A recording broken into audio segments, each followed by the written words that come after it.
PWHL has announced their preseason plans. We're going to talk about what this means for the PWHL Seattle team as they join the fold in their inaugural season.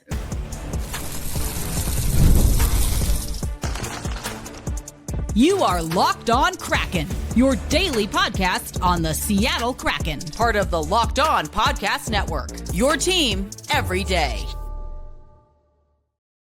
Hello, Seattle sports fans. Welcome to another episode of Locked On Kraken, a special episode where we are going to talk about the PWHL Seattle team. This is, though, a part of the Locked On Kraken show and the Locked On Podcast Network, where we bring you your favorite team. In this case, we're talking Seattle hockey every single day. Before we get started, I want to let you know today's episode brought to you by FanDuel. Download the FanDuel app now by visiting FanDuel.com, and you can win $300 in bonus bets if your first $5 bet wins. We are joined once again by Ava Wood, aka 365 Hockey Girl. Ava, I am so excited to have you back on the shows. I know you've joined us for the Women's Hockey Report, where we did our PWHL Seattle deep dive. Now we're going to talk a little bit more about PWHL Seattle because we know what the preseason schedule is looking like, but always a pleasure to have you on. Thank you for having me. For sure. So, okay, let's first just give like a high level preseason overview. So we're seeing once again that the PWHL is starting in November. I know that you and I were at NHL preseason for the Kraken and hoping that maybe we'd have some players in market, but we're really just seeing now, like as we speak on October 16th, that we're starting to see some of the players arrive into market. I know Carly Jackson and Hannah Murphy in particular have been doing some great content. So we know the players are going to be arriving soon. Just today, we got the training camp rosters, which we'll go into more detail for later. But the first day for players to report to training camp and have official training camp is not until November 7th. So between now and then, I'm sure it's all about the players moving into their spots, maybe having some, quote unquote, captain's practices and things of that nature. I mean, is it starting to feel a little more real for you now that we're getting these updates? Yeah, I think Hannah Murphy posted that there was like 5 more Mondays until PWHL. So it definitely feels like it's right around the corner. Yeah, for sure. And I mean, again, I've really enjoyed Hannah's content. She's one of the goaltenders, Carly Jackson as well. I think they're kind of taking the lead when it comes to at least PWHL Seattle and some of the content. I think that other players, Gwyneth Phillips, I mean, I loved catching up with her road trip. That was a lot of fun. But the players are excited. But here's the rub here, because on the Kraken show, we've had Hillary Knight and Kayla Barnes on the show, but they will not be, Ava, at camp on that first day. And that's because of some national team engagements. And it's actually the rivalry series that conflicts. And so some of those national team players will not be there. What are your thoughts on the national team players missing like just a few days in the opening days of camp? My read of this is that it seems like this is not ideal. Like, I don't know if there was some issue with like how rivalry series was already scheduled and with how they scheduled training camp. So I would hope that this is more so like an edge case that we're not going to have in future years. And like, obviously with world championships being rescheduled, like maybe there's going to be some more alignment there. So yeah, it's not ideal, but I will say that having the rivalry series be early is going to be exciting for especially PWHL Seattle fans, because as we'll get to later, the preseason games are actually closed. So I think it'll be still a good opportunity for some new fans to try to like see some of the players in action before the actual season starts. Yeah. And so again, we talk about that World Championships. We've talked about this. I know you've also posted on social media about this. World Championships will change. And so we'll get this around this time of year in future years. But usually World Championships happens in April, which would be on the back end of the regular season, the PWHL regular season. Now, what's interesting is If we look at the schedule, then that means that World Championships is happening at the beginning of the PWHL season in years prior. So what does that mean for the rivalry series? Or do you even need the rivalry series, particularly in lead ups to Olympic years? Because the rivalry series is definitely happening, and as you mentioned, definitely scheduled because of the Olympics. So I wonder, I don't know. Do you think we should get rid of the rivalry series outright, especially with the change in World Championships? Like, is that something that's gone for good? Like, get your tickets while you can, or do you think there's still room on the calendar for it?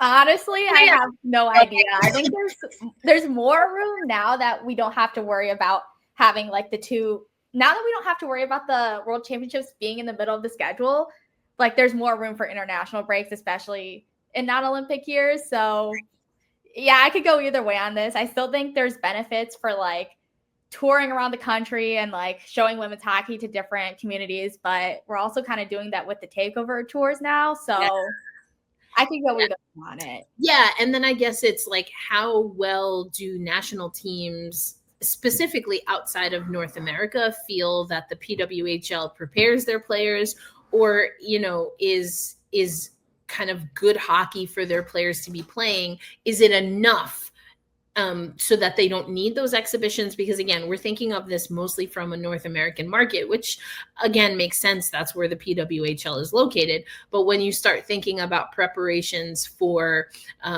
Olympics, if you're not on Team USA or Team Canada, then you still need tune-ups.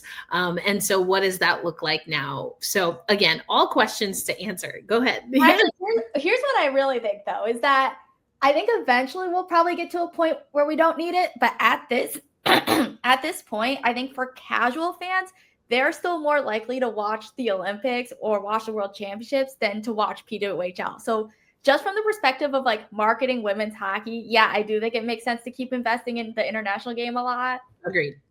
But yeah.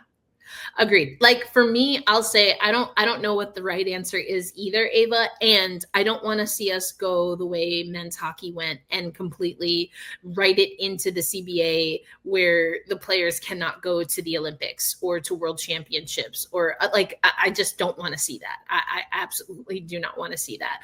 But I guess we'll find out. But all of that to say that Hillary Knight and Kayla Barnes as examples that we know we can pretty much bank on for sure, they won't arrive until November 9th. So that will be the first kind of full camp. And then the on-ice practices, full on-ice practices that are open for media are not until November 11th. And then we start getting the first scrimmages around the 13th. Now the PWHL Seattle team, they will have 2 scrimmages, and they're both against Vancouver in Vancouver. So no home scrimmages. They won't be able to break in the CPA ice.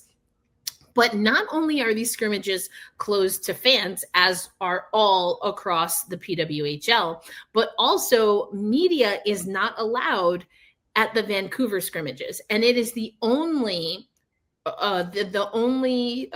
preseason schedule where media are not allowed. What are your thoughts about that? First, from the fan perspective, but then also knowing that Seattle is one of 2 teams where even media won't get to see the teams before the regular season. I mean, my first conspiracy theory would be maybe we are getting team branding. I mean, that's the only thing I can think of that's different with Vancouver and Seattle from the other teams. So, I didn't even think about that, to be honest. They're like, haha, you can't see that's. So you think that maybe even, I mean, I don't know. I guess scrimmages, you could wear just practice jerseys or you could wear your full gear. So your thoughts are that they already have the logos and stuff and they don't want to share them. This could be wishful thinking. But it's possible. I'm saying it's possible. It's totally possible. Honestly, I didn't even think about that. I guess my counter to that would be like, okay, so just wear a practice jersey. Like, right. Like they got to have something that they could wear. But I honestly never even thought about that. So let's go with that. We'll go with that. I mean, for me, it could be another exciting time, especially because those 2 expansion teams are playing each other. You could totally hype it up if it is that. Like the opposite side is, hey, like people who go to that market as fans and especially media, like why not have that be the reveal, or like have the reveal like right around that time? But I don't know. From a media perspective, I really don't like this. I'll say, I mean, when you talk about being able to hype up a league, talk to players, get a sense of identity, talk to the coach about what is and isn't working, I don't understand why you wouldn't make players and team staff available when you have literally played no games yet. Like that to me makes no sense. Yeah, it feels like we're working with very limited information. Like we don't really know very much. I mean, these are brand new teams. So, right. Yeah, we just need more information. Right. And listen, I am not the one, Ava, to be like, well, the men do it, so we have to do it. Like, no, ma'am. No, ma'am. There's plenty of things that men's sports do, especially in men's hockey, that we don't need to see in women's hockey, like at all. We don't need to see anywhere, period. But, you know, we'll save that for another podcast. But there are certain things that are done in sports that, knowing it's an entertainment and it's transactional in that way, that, yeah, you should make your new teams available during preseason. So I don't know, but we didn't get a vote in this, Ava. It's happening regardless of how we feel.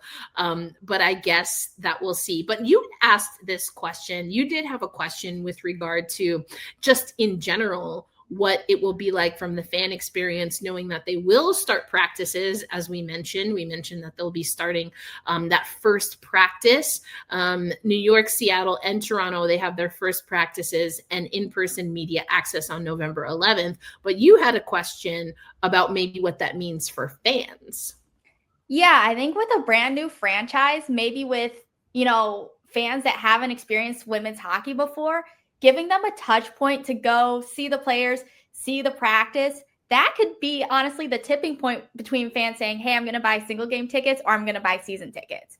Or even fans that are just like, I'm interested in Kraken. Oh, wait, look, what is that? Oh, that's like the new women's hockey team. So I think just like having as many touch points as possible, especially when you have such a great facility like the Iceplex, it seems almost like a missed opportunity if you don't take advantage of that. Right. But then again, even if they don't make the preseason open to public, like I'm still hoping they'll have those practices like later in the season. Yeah, I'm totally with you. And just for context, I know anyone who listens to Locked on Kraken on a daily basis, thank you for our everydayers. You know this. I've talked to you about open practices that the Kraken have. And actually, if you listen to the Women's Hockey Report, we've had Bucky, Michaela Grant-Mentis, who is on the PWHL Seattle roster, talk about what it was like to come to Seattle for last year's takeover tour. She was with Montreal, and to have fans, like the fans came out because it was an free open practice. They came to the PWHL practices and they were able to engage with the players and the skaters. And I spoke to Corey Chevery, head coach of Montreal. We talked to Jessica Campbell, who of course is an assistant coach and former ice hockey player herself on the women's side, about it. And both of them were like, this is what our players deserve. Absolutely. We loved the energy. And, you know, we've been at practices together. I've been to several practices. You've been to several practices for the Kraken at Kraken Community Iceplex, and it's a vibe. Like, it's a good time. Yeah, I was actually at that open practice for the PWHL teams, and I remember posting, I was like, this is literally the best day of my life. Like, I'm not even exaggerating. I was like, I'm having more fun here than I am at the game, because it's just like seeing the behind the scenes, seeing how they prepare. It was just so fun. Yeah, 100%. And what the Seattle Kraken have leaned into, I know some people don't like it. I'm like, just get over it. But I like that the Kraken at least opened the door with their broadcasters, or even with some of the things that they post online, for new fans. Like, maybe you're a sports fan, but you're not a hockey fan. It's like, hey, let's explain some things to you. And not like in like a, you know, patronizing way. It's just like a, hey, welcome to hockey kind of way. And so I think there's a real opportunity for PWHL Seattle to also do that.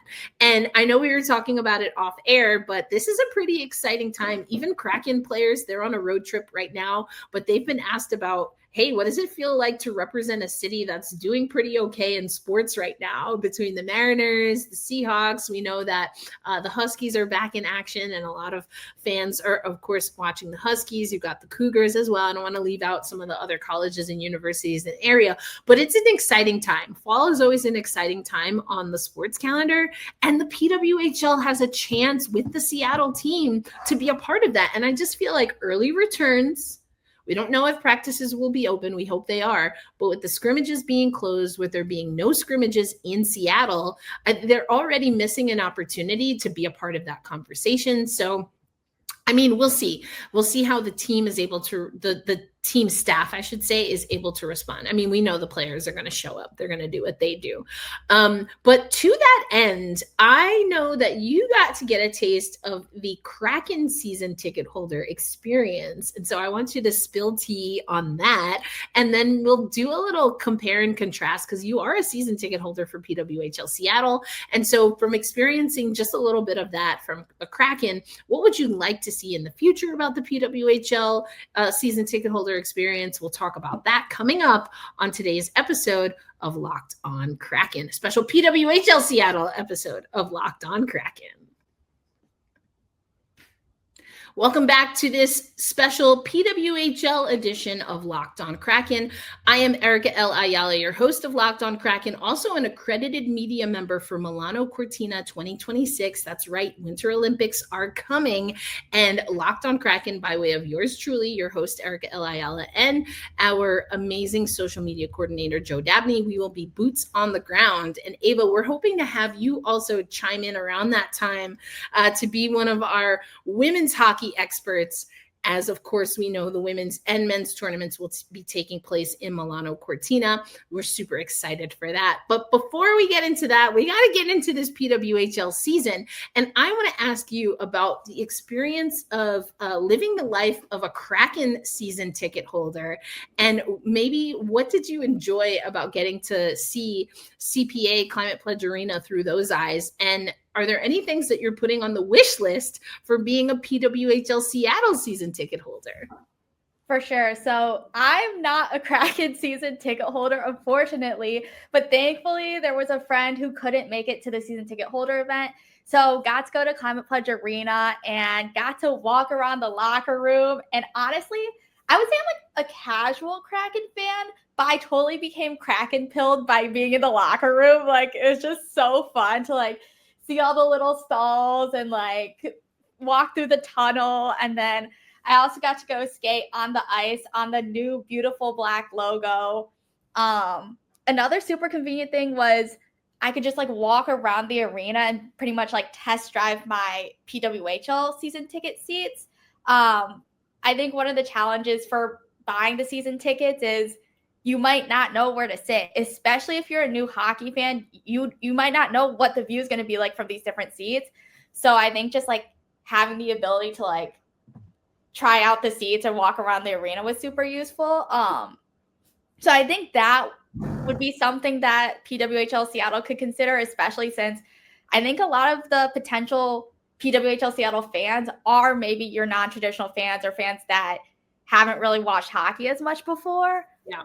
I think the biggest perk for the Kraken season tickets is the food discount. You get 25% off. That's not nothing. That's enormous. That can transform a cocktail from stadium price to downtown price. Like, it's enormous. Awesome. That's awesome. Yeah. I don't think PWHL Seattle is getting 25% food discount though. Boo. But I mean, the food is pretty good. I don't often eat arena food at Climate Pledge Arena. Thankfully, we get a media meal and they're usually pretty good. But sometimes I get there a little late or whatever the case is. And so I'm like, I missed media meals. So now I got to go to the concourse. But the food is pretty awesome. I'm learning things. I did not know it was a 25% discount. That is really good. Yeah. I do know that the Kraken have made some really interesting moves, including actually lowering some prices and some price points ahead of this season. And so trying to be more fan friendly. But what does that mean for PWHL Seattle? Because PWHL Seattle, in case we haven't explicitly said this, they're sharing all of the same facilities.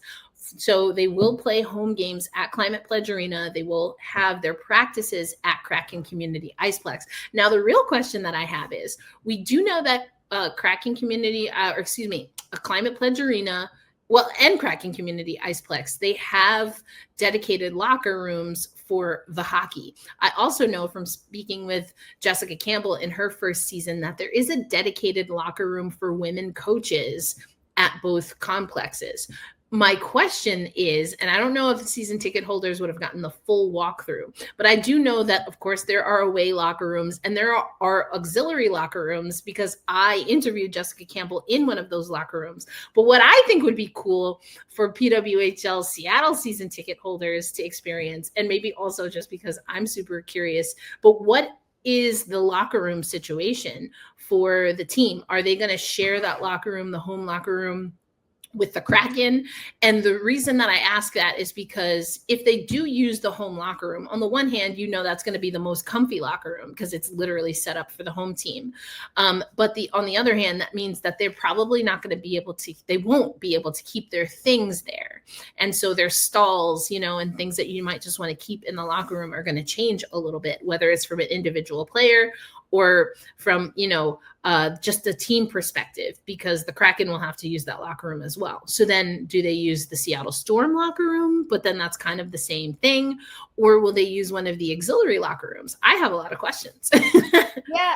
So actually, when I was walking around, I was talking to some of the arena staff. So what's pretty funny is when you walk around, there's actually even an NBA place. So 100%. Yes. They thought about that in advance. Yeah, so what my current understanding is that they do have some auxiliary locker rooms, which are kind of just being used for storage right now. Yep. And I don't think that it's been fully renovated yet, but my understanding is that PWHL Seattle would have their own locker room with the goal of that eventually getting renovated. But I agree with what you're saying. I think it would be really cool for them to show what the locker room is, especially because so much of the focus on PWHL is how are the athletes treated? Are they treated like professionals? So I think just having that transparency and really delivering that professional experience for the athletes is going to make the fans just feel so much more engaged. Yeah, 100%. I love that you brought that up, because that was a major gripe in why a lot of the players started the PWHPA at the time, and then that led into the PWHL. And so now it's kind of like, all right, if this was the thing that you didn't like in the leagues that existed prior to, then how are we actively making it better? And that's why I'm honestly excited that Seattle got an expansion team, because you're right, there is already an NBA locker room. They have specific locker rooms that the Seattle Storm use that are different than the NBA locker rooms. They are different than the Seattle Kraken locker rooms, and they are different again than those auxiliary locker rooms. So there is room. It's just a matter of how it will be utilized. And to me, that's a big sign in just what you talked about, in how this league is setting up players, but also prioritizing venues that are going to be the best for players. So more questions that we have, and I do hope season ticket holders, PWHL season ticket holders, get a little taste of that. I'm also going to nudge on our media/influencer side and see if we can get a special tour. But I do want to talk about, we got some news, Ava, just before we started recording. And that, of course, is that we have the camp rosters. So we're going to go through who are the camp invites, what do we know about them, including one who is a native to Seattle and a hopeful to make this roster.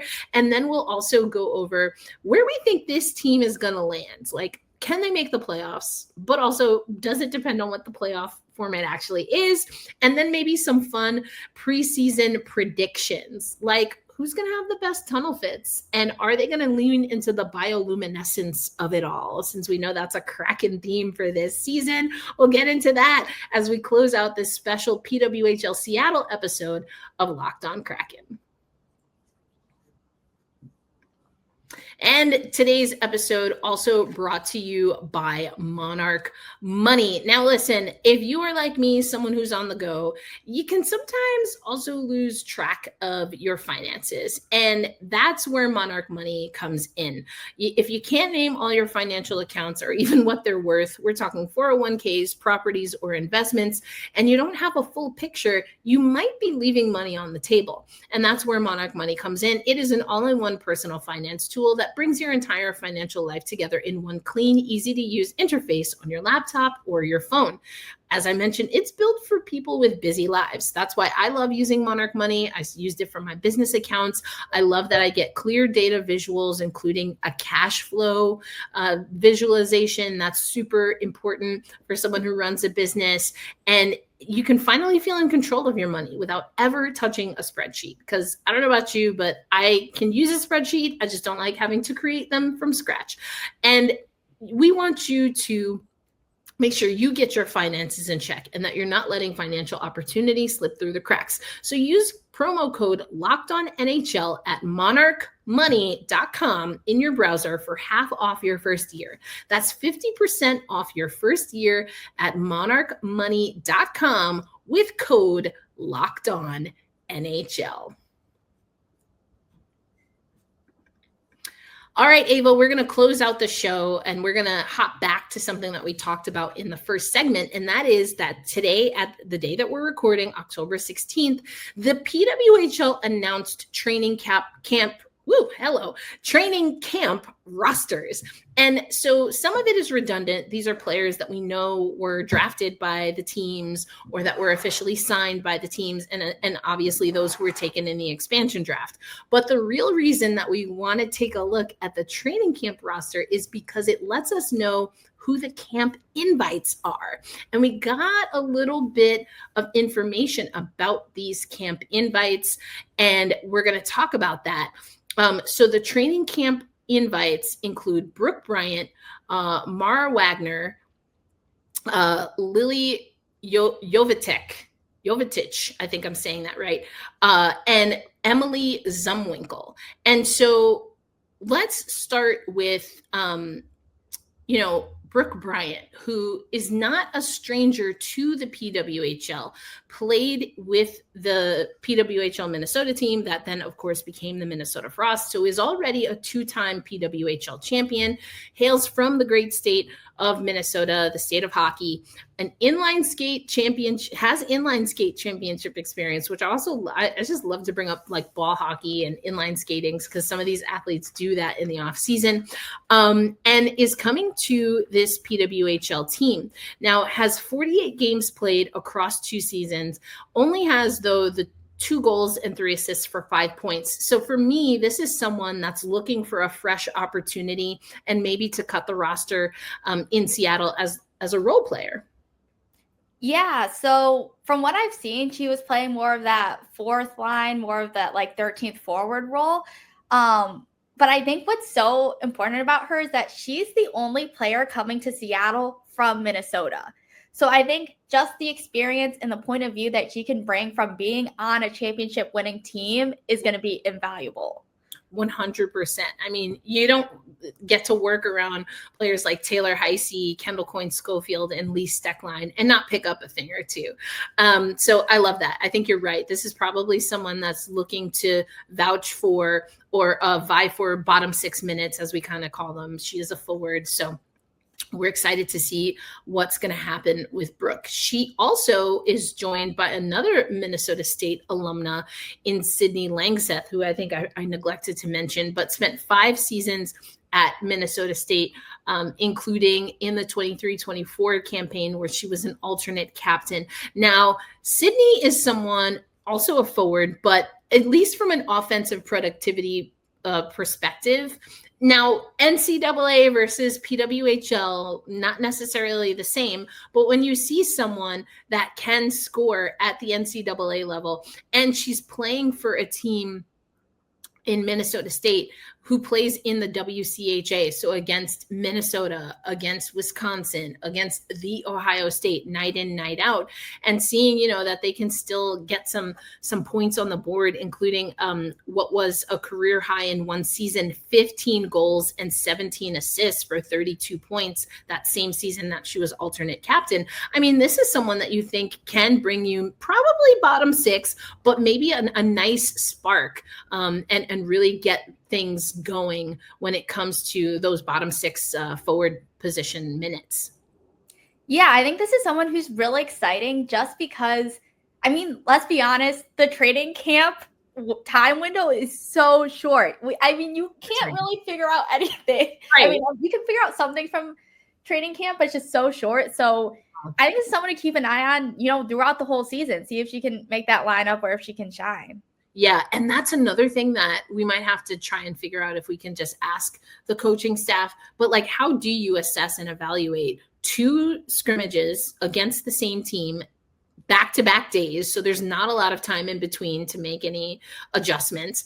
And a small window also when it comes to, like you said, camp and having even just time against some of the top players. I think it's not an easy task, but the team will have to dwindle down the roster. So what moves are they going to make? And we're not going to get into it on this show, but you can listen to the Women's Hockey Report every Saturday, because some camp invites are goalies. Looking at you, Toronto. And that's got to be super hard as a goaltender camp invite. Like, not every goaltender is going to get a full game, let alone, maybe 1 or 2 periods of action. So, oof. But anyway, not a problem that we have to talk about on Locked on Kraken. No goalie invites, but we do have some defenders, including Mara Wagner. Now, this is the hometown player coming back, played for Robert Morris and also RPI,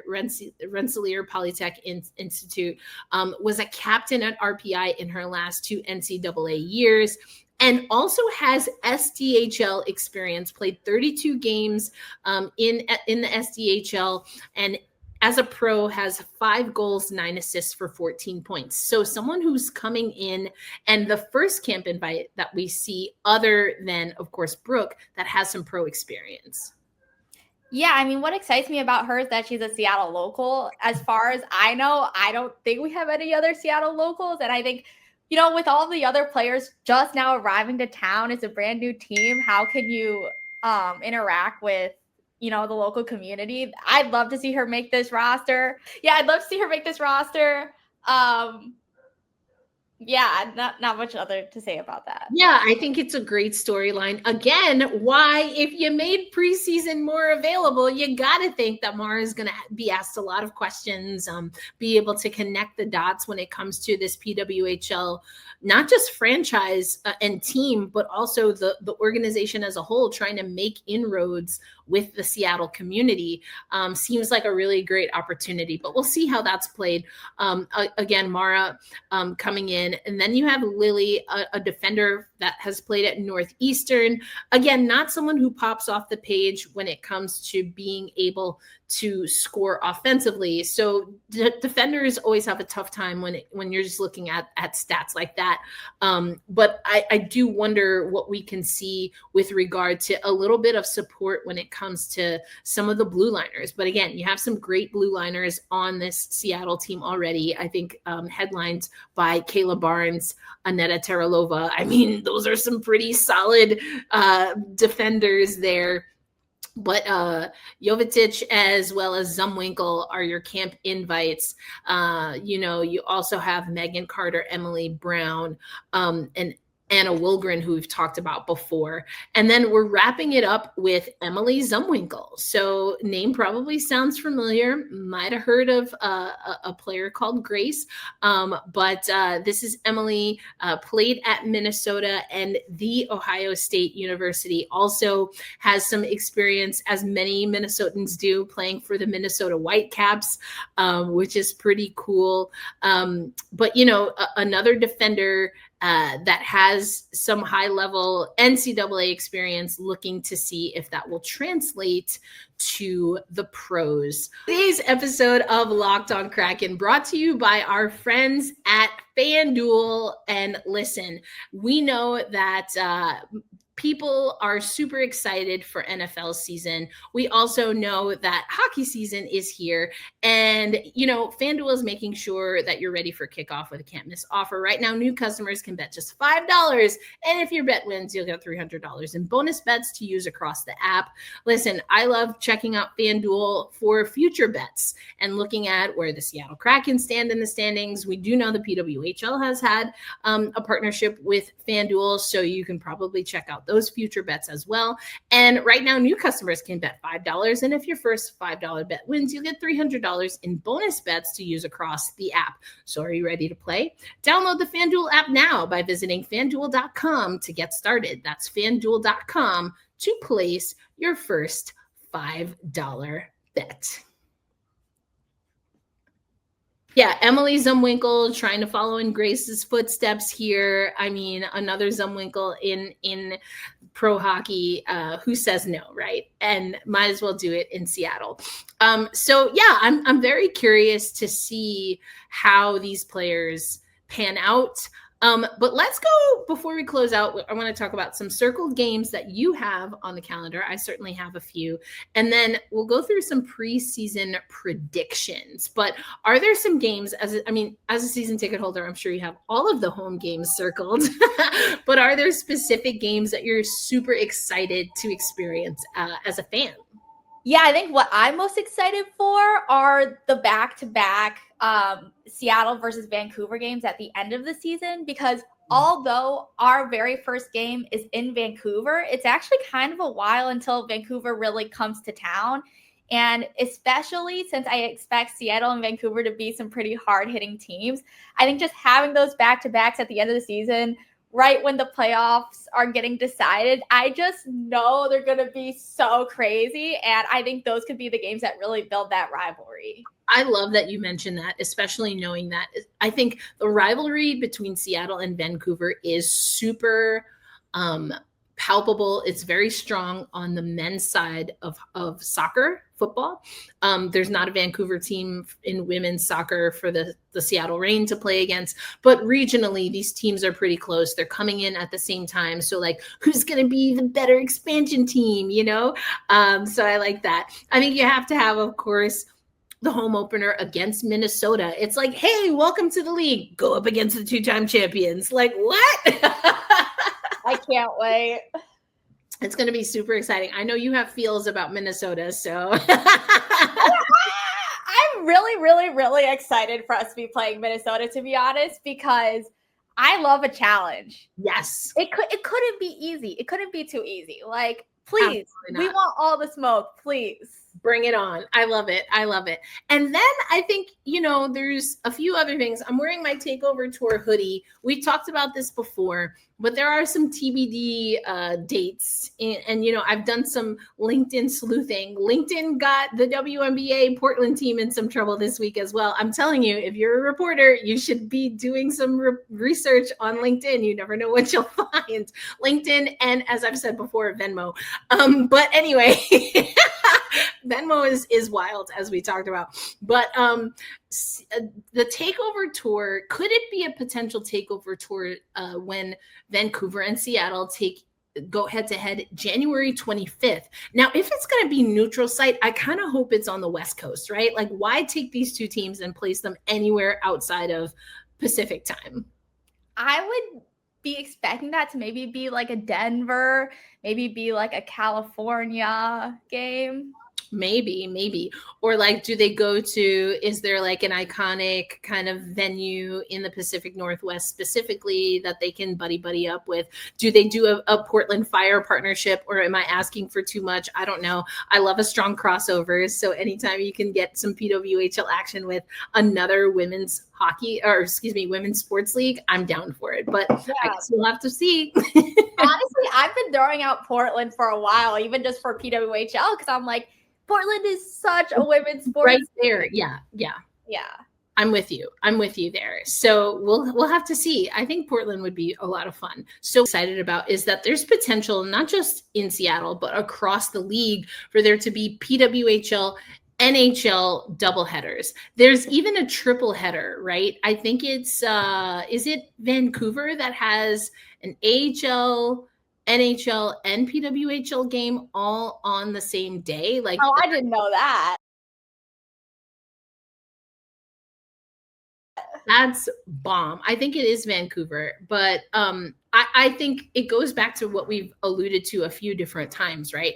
Maybe you're not a women's hockey fan, and you follow men's hockey just because you like hockey and that's what's been available. Maybe you're an AHL fan that never really got into pro men's hockey, but you're like, yeah, I'll give the PWHL a try. Or maybe you're coming from the PW and you want to give the boys hockey a chance, like I did, and then you get the chance just to see more hockey. Like, hockey games live in person are so much fun, and I think it makes a lot of sense to cross promote whenever you have the chance to do so. Yeah, I'm really excited about that. I think that's just the huge benefit of having both teams be at Common Pledge Arena. As much as Vancouver likes to flex at their primary tenant, I'm like, hey, there's a lot of benefits to being sharing a space with another successful team.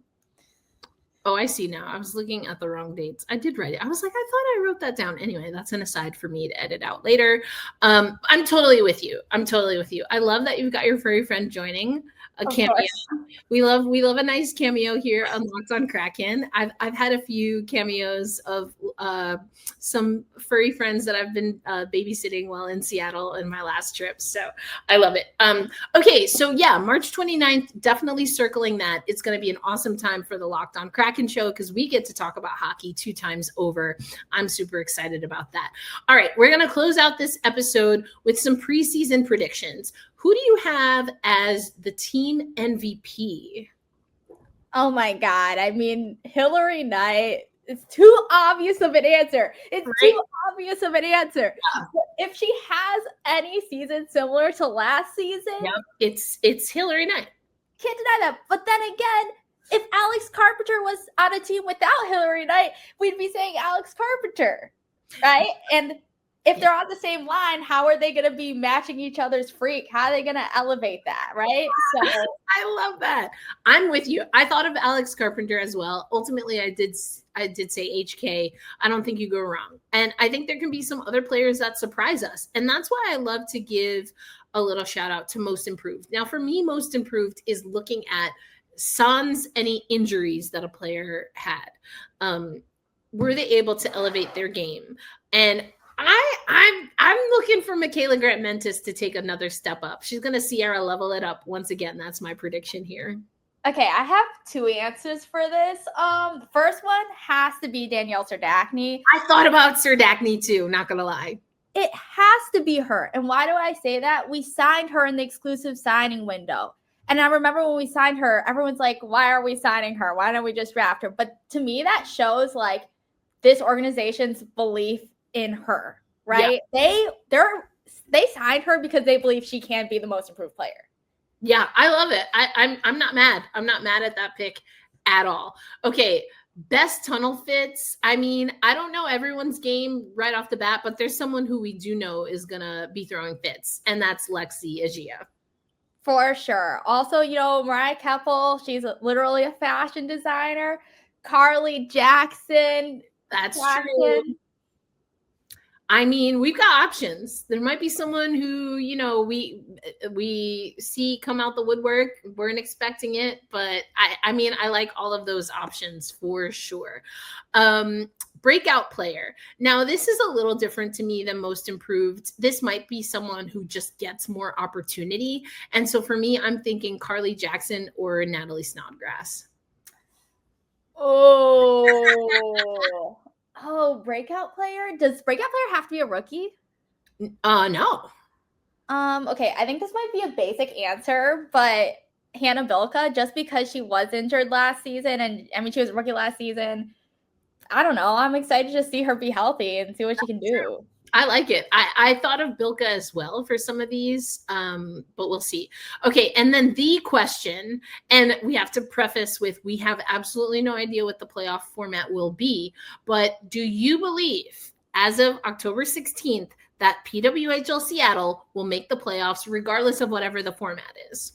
100%, and I think we can win the cup. And yes, I'm very, very, very, very, very, very high on PWHL Seattle. I'll tell you that. We've talked about it before, and you put out that cup guarantee before, so why change now, right? I love it. I'm here for it. I agree. I think even if the format stays the same, I do think this PWHL Seattle team can make a run for the playoffs and a run for the cup, but we're just going to have to tune in for the games to see. Well, Ava Wood, thank you so much once again for joining me on this special episode of Locked on Kraken, and we've already talked about this, but we're going to have to do it again. Now that we've got some dates, we're almost at preseason. We're going to have you on to talk about all things PWHL Seattle, and especially spilling the tea for what the season ticket holders experience, because we've got a name we still need. We've got a logo that still needs to drop. And I loved your little nugget of maybe it's closed door because they got to make sure that the logo looks right before the first home game especially. But for Ava Wood, Erica L. Ayala, if you are not already subscribed to Locked on Kraken, make sure you do it. Again, we will have weekly fixtures where we're talking about PWHL Seattle specifically as we get closer to the season, but also now that you're listening to us, go make Women's Hockey Report your next listen. That's weekly, every Saturday. That lives on the Locked On NHL channel. You can check that out, especially that deep dive where we talked with Ava about PWHL Seattle. We will be talking more about camp invites for this coming Saturday's episode with our co-host, Rachel Donner. But for Ava Wood, Erica L. Ayala will close out the show as we do for all Kraken shows. A reminder to be kind to yourself, and if you're able, extend that kindness to others. Really work to extend that kindness to others, but start with yourself first. And then a reminder to hold fast, to stay true, and loud and proud we say, let's go Seattle hockey, because now we've got two teams. And of course, let's go Mariners. I know you're going to the games tonight. Let's go. It's going to be exciting. We'll catch you on the next one. Peace out, everybody.